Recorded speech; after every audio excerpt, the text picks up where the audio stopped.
आज जवळपास आमच्या रणधीर सावरकरांच्या नेतृत्वात महायुतीचे सर्व आमदार मला भेटले आणि त्यांनी सगळ्यांनी मागणी केली की ही 50,000ची अट तुम्ही काढून टाका। त्यावेळी त्यांनाही मी आकडेवारी दाखवली।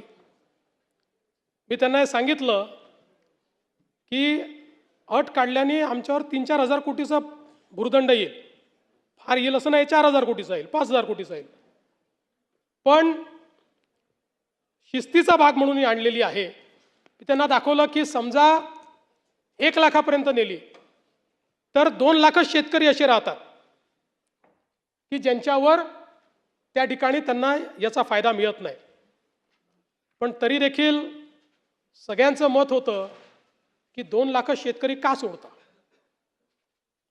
केवळ त्याच्याकरता शेतकऱ्यांमध्ये अशी भावना होईल की कोणाला ठेवलं आणि कोणाला वगळलं।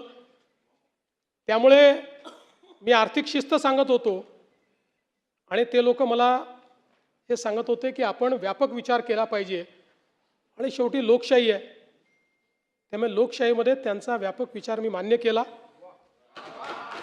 आणि आता हे जे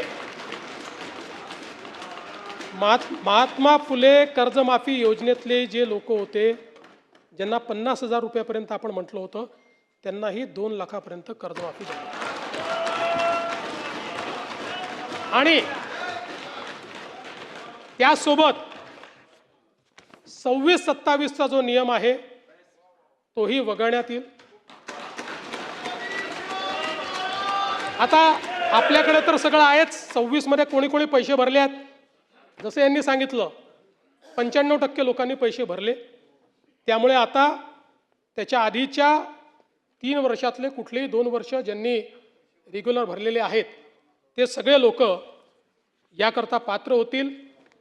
पुन्हा सांगतो, पहिल्यांदा राज्य सरकारने हा निर्णय घेतलाय, यापूर्वी कधीही असा निर्णय झालेला नाही।